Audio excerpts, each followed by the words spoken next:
Quem foi para o congresso esse final de semana percebeu que o tempo todo, você pode perceber que quem ficou bem atento à minha pregação, o tempo todo tem conteúdo de antropologia, conteúdo de sociologia, conteúdo de ciência, de biologia, de geografia, de história, de filosofia, de teologia, de psicologia. O tempo todo eu estou dialogando. O pregador tem que ser alguém interdisciplinar. Você pode não saber profundamente tudo, mas você precisa conseguir falar. Se alguém puxar um assunto com você, você precisa saber do que se trata, pelo menos. Né? Então, o hábito da leitura é muito importante. Obediência filial aos senhores bispos. Isso aqui é muito importante. Né? As novas comunidades e a renovação carismática pecou muito nesse sentido na sua história. Né? Quanta confusão nós fizemos com bispos. Tem bispo chagado até hoje pelo modo como as pessoas abordavam os pregadores. Né? Então tem essa obediência filial aos senhores bispos. Né? E aquilo eu já disse, ser enviado. Próximo. Isso aqui vai estar aí no livro. Missão do pregador. Coloquei aqui. A gente falou da identidade do pregador, vamos falar da missão. Mas partilhe aí com o seu irmão. Não é Brasília, né? Está dando secura aqui na boca. O bicho está pegando. Partilhe aí o que nós falamos até agora. Faça aí uma síntese.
Missão cumprida. Coloquei aqui o Capitão Nascimento, pede para sair 02. Qual é a missão do pregador? É muito importante o pregador saber qual é a missão dele, porque quem não sabe a própria missão pode facilmente confundir o seu papel com outras coisas. Aquela coisa, né? Quem não sabe para onde ir, pode ir para qualquer lugar. Então é muito importante a pessoa saber qual é a sua missão. O pregador ele foi separado em vista de uma missão. A missão foi dada por Deus. Então ele não pode fazer uma confusão de papéis. Próximo ponto, aí a gente vai aprofundar cada um. O pregador não é um ditador de regras. Ele não é um ditador de regras. Então ele não pode ter um discurso moralista, né? Ele não pode ser uma pessoa legalista. Tem pregador que o povo tem medo. O povo tem medo dele. E às vezes eu fico pensando, né? As pessoas que ouviam Jesus pregar, ele transmitia tanta mansidão, né? Então não é para a pessoa ter medo do pregador. Pelo contrário, é para as pessoas quererem se aproximar dele, conversar. Então ele precisa ter um tom leve. Então, mesmo quando ele fala uma coisa mais firme, mais dura, ele precisa fazer de tal forma que envolva as pessoas, não que invada. Ele precisa fazer de tal forma que ele questione as pessoas e não que acuse. Existe uma diferença muito grande entre questionar e acusar, não é? Então, não ser legalista, ele não é a palmatória do mundo. Ele não tem a missão de... Ele não pode achar que vai acabar com todo o mal do mundo através da pregação dele. Esse discurso dualista é muito perigoso, né? Ou é céu ou é inferno. Vocês conhecem algum pregador assim? Quem não rezava, tudo quinto dos infernos, andando, porque o machado está posto na beira da árvore, a árvore que não der bom fruto a ser cortada e jogada fora, raça de víboras. Quem vos ensinou a fugir da cólera de Deus, né? A pessoa se acha ali um João Batista, né? Então, gente, é porque no Evangelho eles sintetizaram a pregação de João Batista, colocou só o que é mais essencial, e também está dentro de um contexto. Então a gente tem que ter esse cuidado, né? Esse discurso muito dualista, ou céu ou inferno, carne ou espírito, luz ou trevas, né? Essa coisa assim, ou é 8 ou é 80.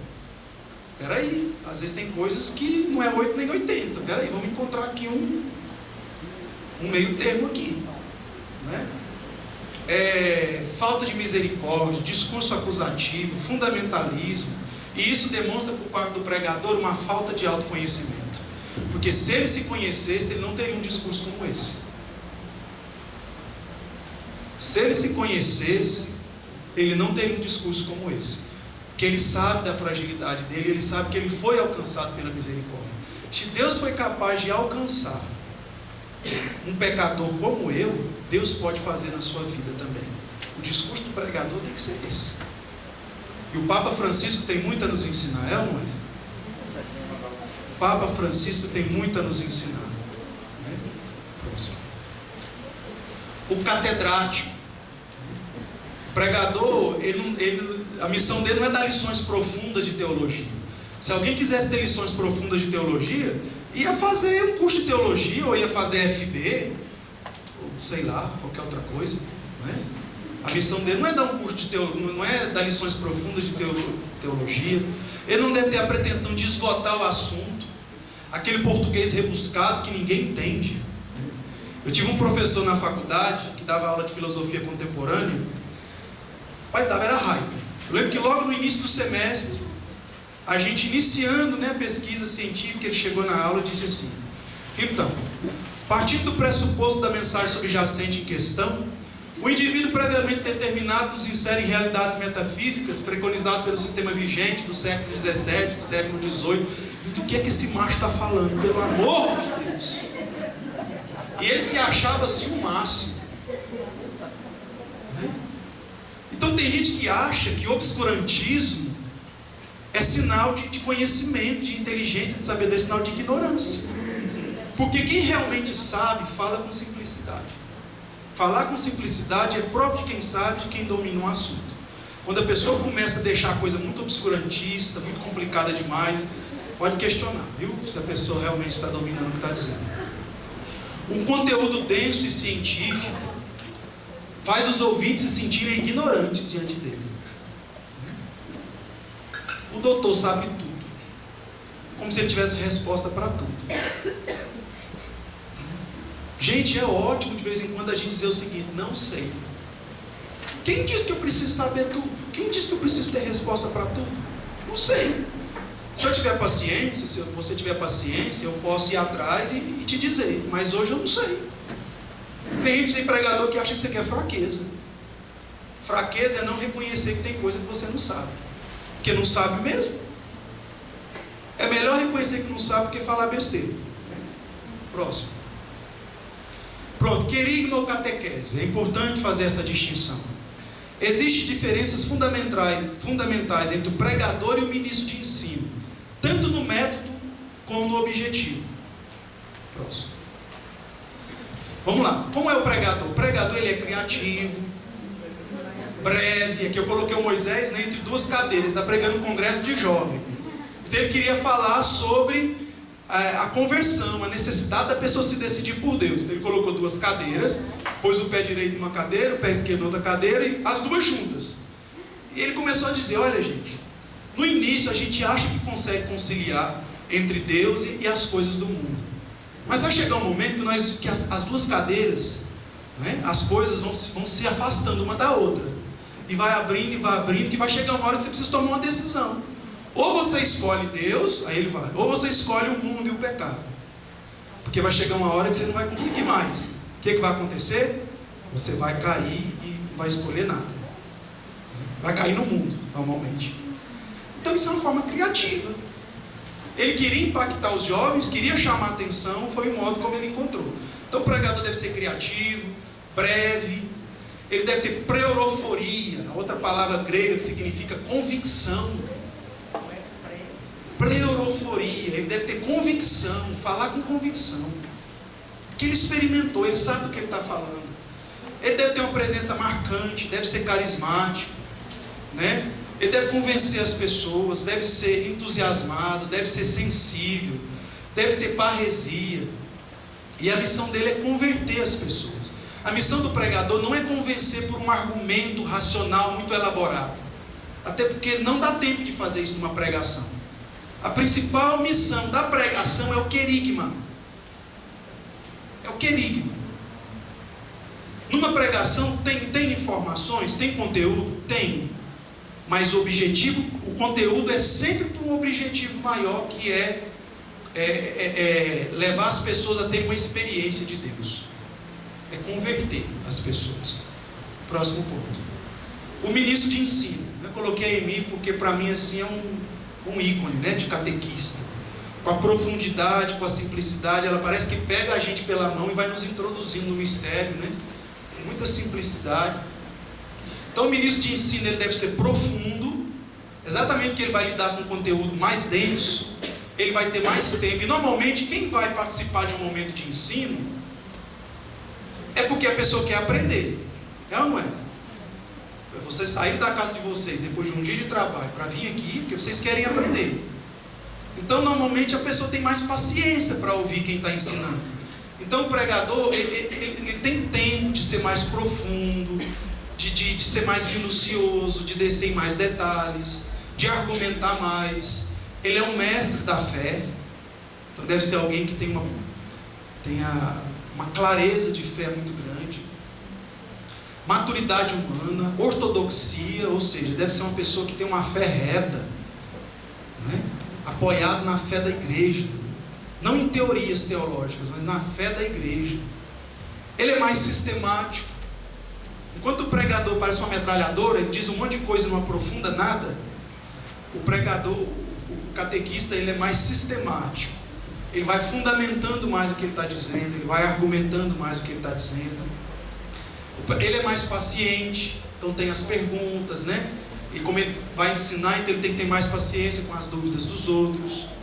Ele precisa ser uma pessoa pedagógica, que tenha um método de ensino, não é? Ele deve ser entusiasmado também com aquilo que ele ensina. E enquanto a missão do pregador é converter, a missão do catequista é formar. Então a missão do pregador é convencer o coração da pessoa de que Deus a ama. E a missão do catequista é levar a pessoa a entender, até racionalmente, o que vem a ser esse amor.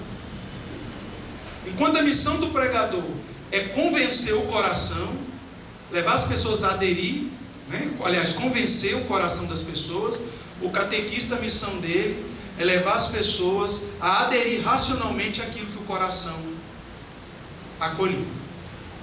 Próximo. Pronto. O seguinte, agora nós vamos ver um vídeo, não é, interessante sobre alguns tipos de pregadores. Vamos lá, o vídeo. Tautologia. Tá direitinho o som? Então, tautologia, acho que foi errado. Isso. Redundância, pleonasmo, tautologia, subir para cima. Subir para cima, uma tautologia. Todo mundo fala, lógico, redundância, pleonasmo, tautologia, subir para cima. Subir para cima, uma tautologia. Todo mundo fala, lógico, como é que eu ia subir para baixo? Continua falando. Só que no dia a dia tem exemplos mais sutis que passam despercebidos, mas que irritam da mesma forma. Por exemplo, elo de ligação. Gente, elo é de ligação. Senão não é ela, é a cola. Uma cola, ser promovida a ela, tem que ligar alguma coisa sempre. Outra que todo mundo fala, não falta só o acabamento final. Se é acabamento, é final. Não existe acabamento semifinal, acabamento quarta de final. Tem uma que é um clássico, não, eu tenho certeza absoluta. Se a pessoa tem certeza, ela é absoluta. Tem uma que eu nunca vi ninguém acertar. É uma assim, é só uma goteira no teto. Goteira é no teto, na parede escorre, no chão é poça. Tem uma de número que é assim, o show será nos dias 8, 9 e 10 inclusive. Se o 10 não tivesse incluído, era só a pessoa não dizer o 10.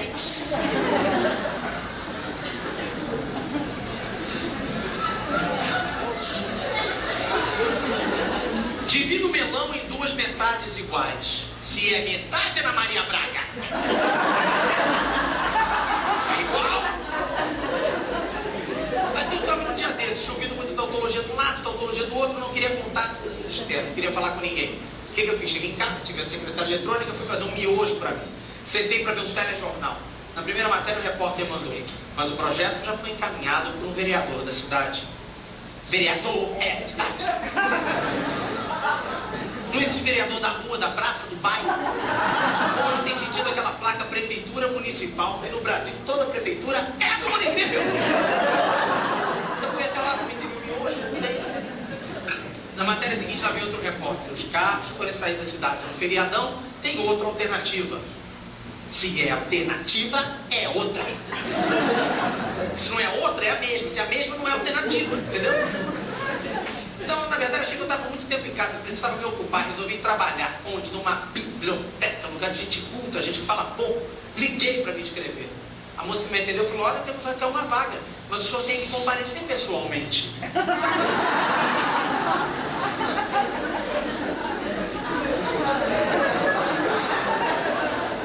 Bacana ela ter me avisado que eu não aprendi ainda a comparecer por e-mail. Um dia desisti da biblioteca, achei que o problema poderia ser carência. Fui até casa da minha namorada, começou a fazer um cafuné, tava bacana, resolveu conversar, complicou. Que ela falou assim pra mim, meu bem, você precisa se controlar, tá muito difícil conviver junto com você. Olhei bem pra ela, trouxe meu pâncreas para não esboçar nenhuma reação. Mas logo em seguida ele emendou. Inclusive eu já falei com seus amigos e todos foram unânimes. Não é bom a gente andar armado não. No velório dela.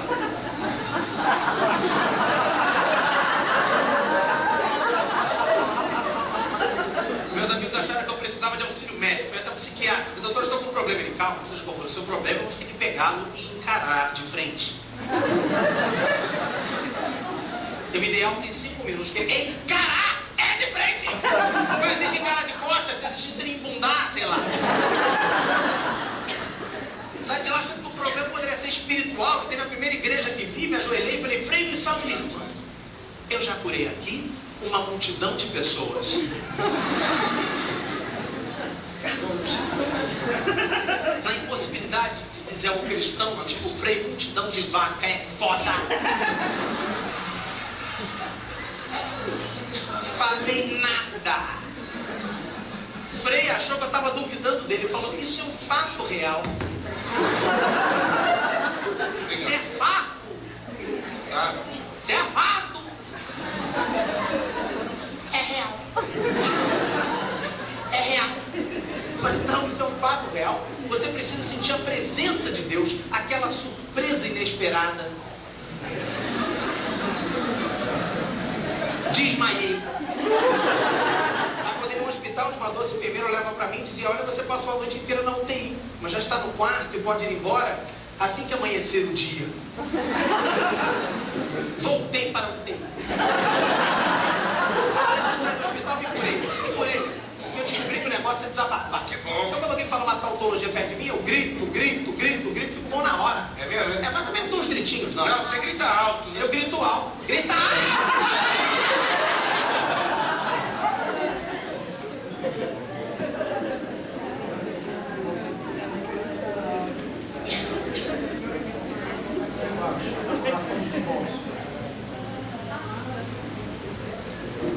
pastor veio falar comigo assim, eu quero largar minha mulher. Eu falei, não, pastor, não, vou largar. Que isso, pastor? Não, minha mulher dele chorando. Eu falei, que isso, pastor? Não faz isso não. Não, estou decidido. Eu falei, o senhor tem certeza do que está dizendo? Ele disse, tenho sim, senhor. Eu falei, então vem aqui que eu vou orar para o senhor. A oração do divórcio. E o pastor veio falar comigo assim, eu quero largar minha mulher. Eu falei, não, rapaz, você é doido? Não, eu vou largar. Eu falei, que isso, pastor? Não, e a mulher dele chorando, perto. Eu falei, que isso, pastor? Não faz isso não. Não, estou decidido. Eu falei, o senhor tem certeza do que está dizendo? Ele disse, tenho sim, senhor. Eu falei, então vem aqui que eu vou orar para o senhor. A oração do divórcio. Ele disse, como é que é isso? Eu falei, fui eu mesmo que inventei. Ele falou, como é que é? Eu falei, você vai ver, fecha os seus olhos. Segurei aqui nele assim, ó, apertei. Fechei meus olhos e falei, Senhor, o senhor estava lá o dia que ele casou, não estava? Então o senhor era testemunha, eu não. O senhor lembra que ele falou sim, quando perguntaram para ele, até que a morte o separe? Eu sei que ele falou sim, porque casou. E perguntaram a ele até que a morte o separe. E ele disse sim. Então, Senhor, ele quer separar. Agarrei ele, aí eu segurei com força. Falei, mata ele, pai, mata ele agora. Dá uma AVC nele, dá uma AVC. Uma parada cardíaca. E ele, presta atenção. Ele queria voltar. E eu agarrei e falei, Senhor. Mata, pai, mata ele. Aí ele abriu o olho, começou a olhar para a mulher e falou assim: é melhor tudo que a morte, olha na verdade.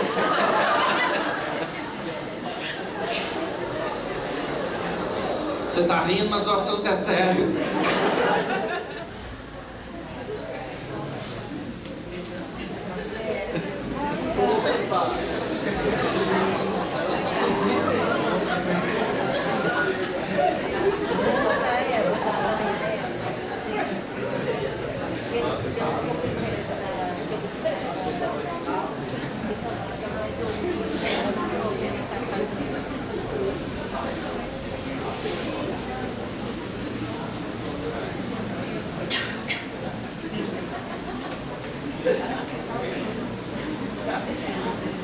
Pronto.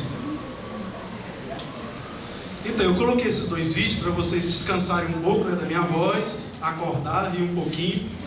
Mas para a gente perceber como é que você pode falar a verdade, não é? Você pode falar a verdade, ser firme, mas de forma irreverente. E as pessoas captam. Não é?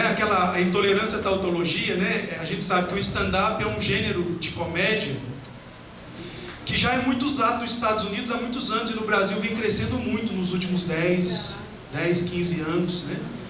Esse gênero. O que é o stand-up? A pessoa fica na frente, por isso chama stand-up, que significa de pé, né? A pessoa fica ali na frente, contando histórias do cotidiano de forma engraçada, irreverente e inteligente. E as pessoas ficam ali no restaurante, comendo, se acaba de rir, volta para casa e se alegra, né? Assim. Então, o pregador que consegue fazer isso, cara, isso aqui tem a ver com temperamento, com personalidade, mas o pregador que tem esse jeito irreverente de pregar a palavra de Deus, esse tipo de pregador, ele conquista as pessoas. Ele conquista as pessoas. Porque esse tipo de pregador consegue comunicar às pessoas um imaginário positivo da vida cristã. A pessoa entende que ser cristão não é ser esquisito, ser cristão não é ser carrancudo, ser cristão não é ser uma pessoa mal-humorada. E que eu posso ser uma pessoa alegre, feliz, descontraída sendo cristão. Então, esse tipo de pregador, ele é muito importante. Agora ele tem que ter alguns cuidados. Eu coloquei até aqui o Bob Esponja, para ele não virar um abestado, né? Usando aqui a expressão bem cearense. Porque se ele virar um abestado e perder o foco, porque tem gente que brinca tanto, terminou a brincadeira, você pensa assim, pronto, e agora? Então o que acontece? Ele desautoriza a palavra de Deus. Então se você contar uma piada, uma brincadeira, deve estar a serviço de um propósito maior, que é a pregação da palavra. Que é a pregação da palavra. Porque senão você desautoriza a palavra de Deus, se torna inconveniente, né? O humor, as piadas, a comédia, vamos dizer assim, é um meio e não um fim em si mesmo. Então você viu esse pastor, né? E ele tem um vídeo dele que ele fala do Padre Léo. Ele diz que admira muito o Padre Léo, que é um homem de Deus, e muita coisa que ele aprendeu com o Padre Léo, que é pastor da Assembleia de Deus. Um homem muito sério, né? Por isso que eu coloquei ele aqui. Você vê que ele tem um jeito que lembra o Padre Léo, né? Mas ele conta uma história engraçada, o povo se acabou de rir para falar do que ali? Da fidelidade matrimonial. De que o casamento é uma coisa indissolúvel. Não é? Então o humor é um meio e não um fim. Porque senão ele corre o perigo de passar por leviano. Uma pessoa leviana. E ninguém dá ouvido ao que um leviano fala. A palavra leviano quer dizer leve. Uma pessoa sem consistência, uma pessoa feita de gelatina. Vamos dizer assim, né? Outra coisa que tem que estar atento é que o stand-up, ou seja, a pessoa, se ele é engraçado e tudo, exige uma constância. Porque se é uma pessoa que gosta de contar piada nas suas pregações, as pessoas sempre vão ficar esperando. Então, o dia que você não contar nada engraçado, nada disso, as pessoas ficam frustradas. Então, se você percebe que por personalidade, por temperamento, você tem esse estilo, ótimo, mas isso aqui você tem que estar sempre atento, porque você tem que estar sempre inovando. Tá? Tem que estar sempre inovando. Então, no início, quando a gente começa a pregar, no início você tem algumas referências, né? Algum pregador que você se identifica com ele, você começa de uma certa forma imitá-lo. Isso aí não é de todo ruim, não. Só que isso deve ser um ponto de partida. Aos poucos você deve adquirir o seu próprio jeito de pregar. Porque as pessoas sentem cheiro de falta de personalidade. Uma pessoa sem personalidade, as pessoas sentem cheiro de autenticidade, falta de autenticidade ali. Então, aos poucos, você precisa adquirir o seu estilo, o seu jeito de pregar. Porque, veja bem, o esforço que eu faço para ser uma pessoa que eu não sou é muito grande. E uma vez que eu começo a interpretar um papel, eu vou ter que estar atento o tempo todo. Porque se eu dispersar, a verdade vem à tona. Já eu não preciso fazer esforço nenhum para ser eu mesmo. Por exemplo, eu sempre fui tido pelas pessoas como alguém tímido e muito sério. Mas quem convive comigo mais de perto, do dia a dia, sabe que de vez em quando ninguém está esperando, eu solto assim uma coisa que todo mundo se acaba de rir. Mas é espontâneo, é natural. Eu não fico assim pensando. Deixa eu dizer aqui para parecer, dizer uma coisa engraçada. É o meu jeito de ser.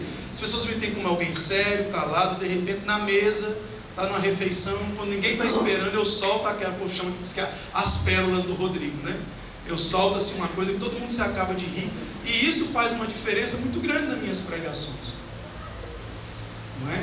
Mas é o meu jeito de ser. Então eu não preciso ficar fazendo esforço para ser assim. Eu consigo contar um fato doloroso, triste, de forma cômica, engraçada, e as pessoas às vezes riem.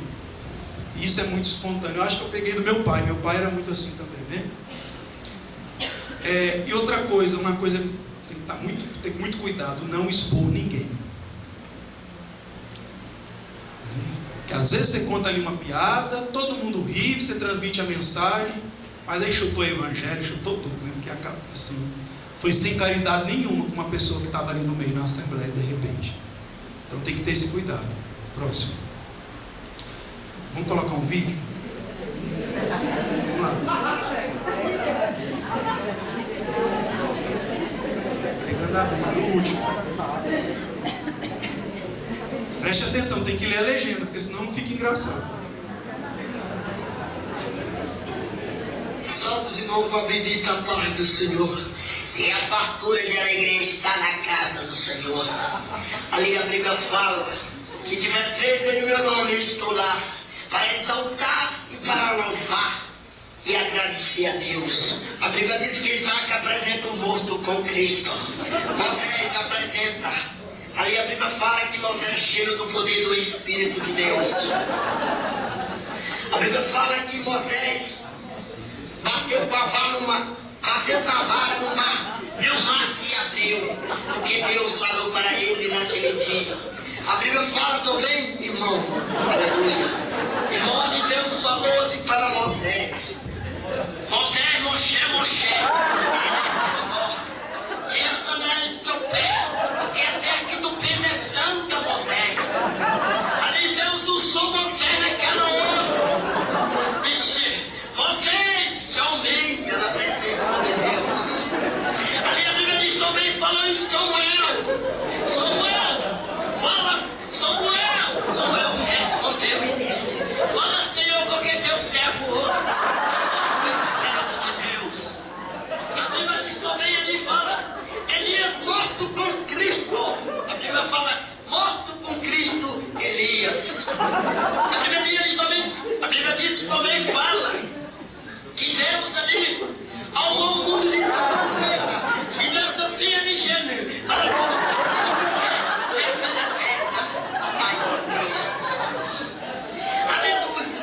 Deus ali também disse ali, Isaqueu, hoje campais em tua casa. Esse hoje está Isaqueu, hoje campais em tua casa, hoje existe salvação na tua casa. Ali a Bíblia falou ali Deus falou para Isaqueu. Ali também Deus Pedro chamou, Deus ali, filho do trovão, o nome Pedro Tiago, filho do trovão, filho da bênção de Deus.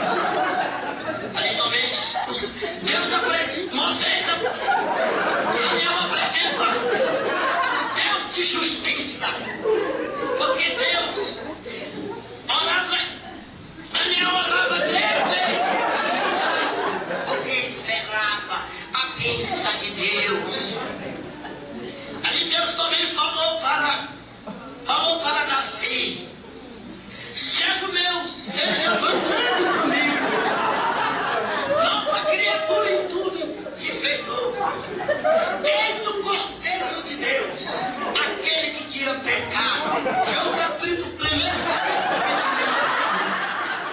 ali também Deus falou para Davi cheio do poder de Deus, ali usado da mão de Deus, o Filho se revelou ao Pai, morreu no carro e desobedeceu a ordem de Deus. Sansão desobedeceu a ordem de Deus. Mas Deus é amor, mas é justiça. Igreja, Deus te ama, Deus te quer, Deus é assim. Deus, a Bíblia diz que Deus usou até a jumenta animal. Ele pode te usar também. Depende de você dar um lugar para Deus. Mas Deus é assim. Ele é amor, mas é justiça. A palavra de Deus é amarga, mas é doce. Deus quer aqueles que aceitar Ele como um Salvador. Jesus é assim. Ali a Bíblia também conta de um homem cheio do poder. A Bíblia diz que ele mandou ali João cheio do amor de Deus. Ali a Bíblia diz que João cheio do Espírito Santo subia ao templo mais preto, subia mais Tiago e disse, eu não tenho prata e ouro, mas eu tenho Jesus de Nazaré. Levanta e anda. Ele levantou o cego da cura. A Bíblia fala dessa coisa. Deus amou o mundo. Aí também Deus conta de um jovem obediente que orava a ele. A Bíblia diz que Daniel orava a ele, recebia, o rei queria para ele adorar, mas ele disse, eu adoro um Deus vivo, um Deus que tem poder, um Deus que faz milagres, um Deus que levanta aleijado. Deus faz o cego enxergar. Meu irmão, Deus é amor. Jovem que está, os jovens têm tempo para exaltar. A Bíblia diz que lembra-te do teu Criador nos dias de hoje, jovem. O Salmo 40 que diz assim, esperai com paciência no Senhor, e o Senhor ouviu meu clamor, e viu esperei com paciência no Senhor, e a sua misericórdia dura para sempre. O Senhor é meu, e nada me faltará. E essas palavras que Deus me deu. Amém. A Bíblia diz que a Copa Livre apresenta os quatro cavaleiros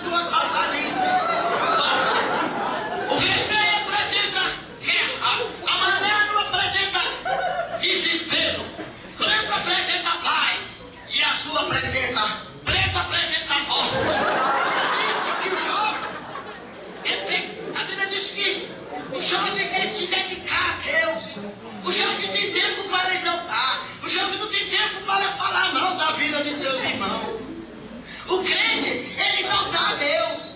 O crente, a Bíblia fala que Deus é amor, mas é justiça.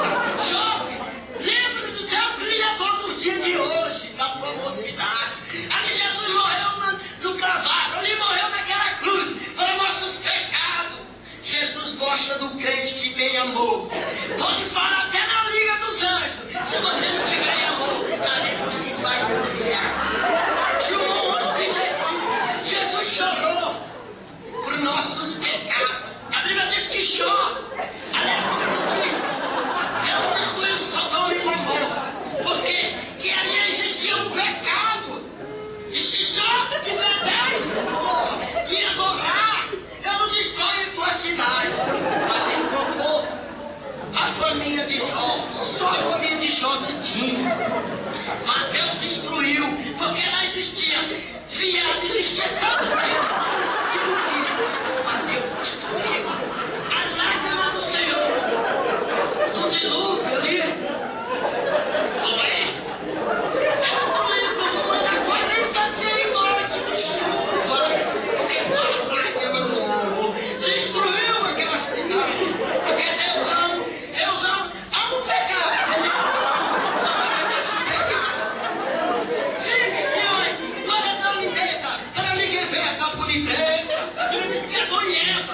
Ela estava no jardim, viu?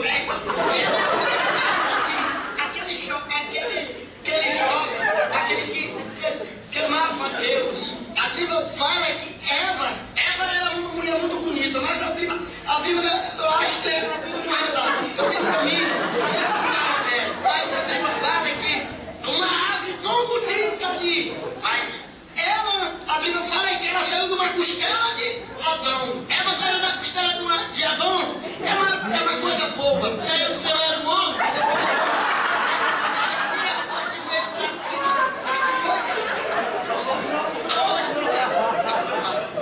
A Bíblia diz que ela saiu de uma costela do alto. Mas desobedeceu a ordem de Deus. E nesse dia, a cobra disse: Eva, disse para Adão e Eva, come essa maçã, que essa maçã não faz mal. Mas ela desobedeceu a ordem de Deus. Ali desobedeceu a ordem de Deus, comeu. Mas eles pecaram, a Bíblia diz que eles pecaram diante de Deus. Porque Deus não obedece o pecado. Deus não é um pecador, não obedece o pecado. Mas o crente, ele ser servo de Deus. O crente, ele obedecer a ordem de Deus.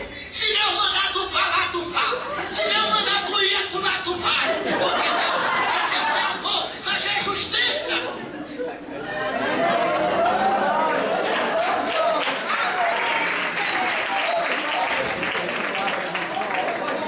Deus é amor, mas é justiça, né? Dizem que ele vai pregar no congresso de Jó.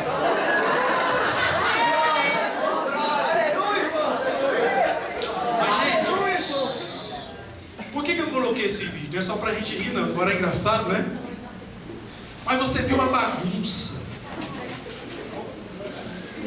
Diz que Pedro e João curou o cego de Arquimeu.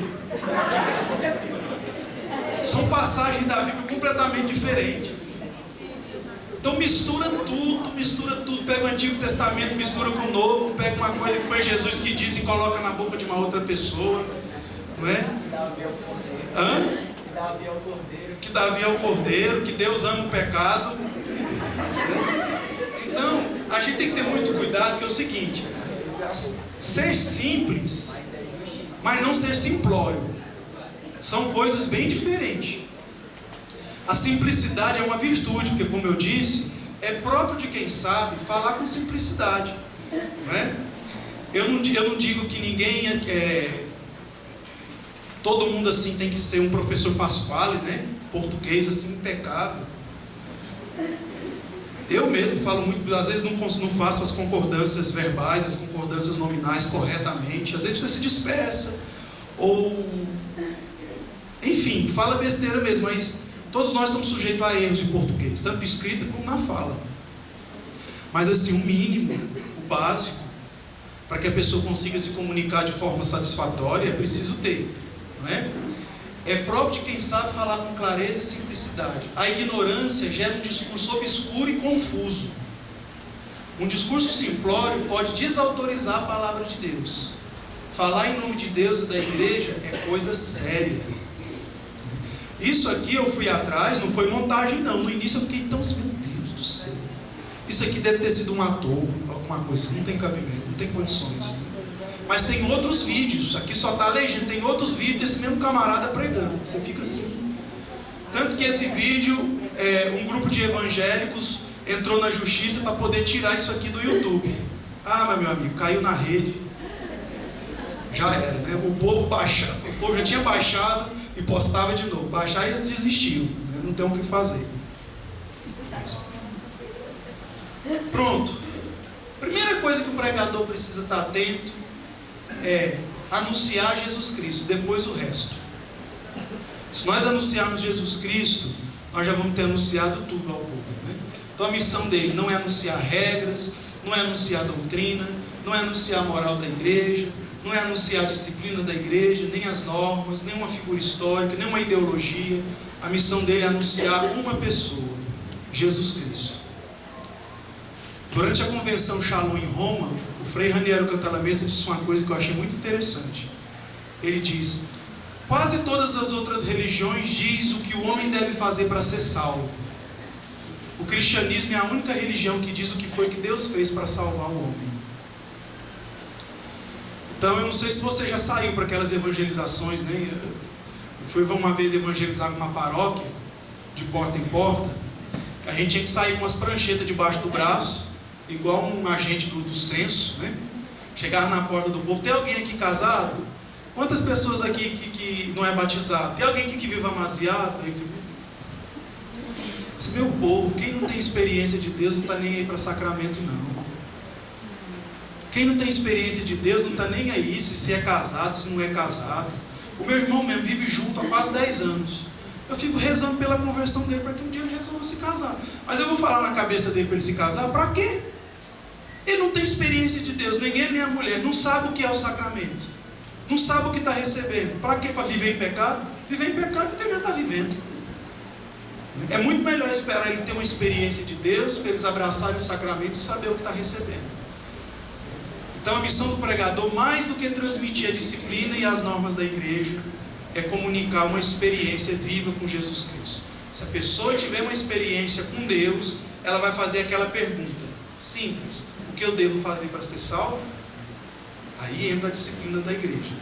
Aí, meu amigo, deixa o pecado, deixa a imundiça, né? Deixa a imundiça e vai abraçar o Evangelho.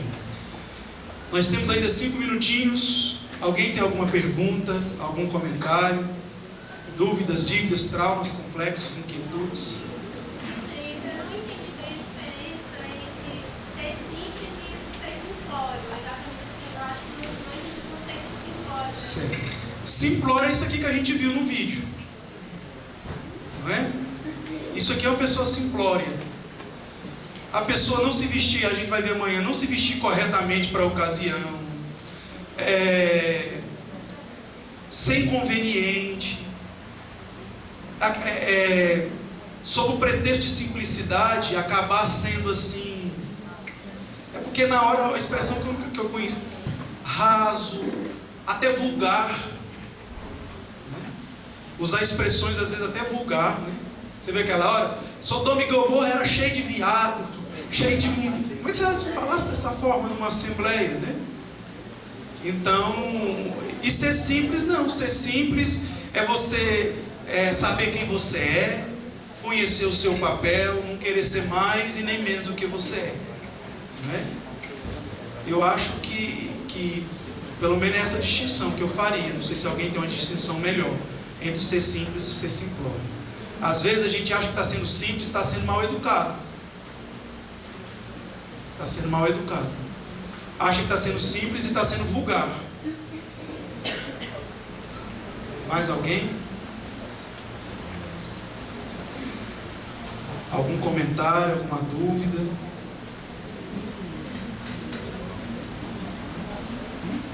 Não?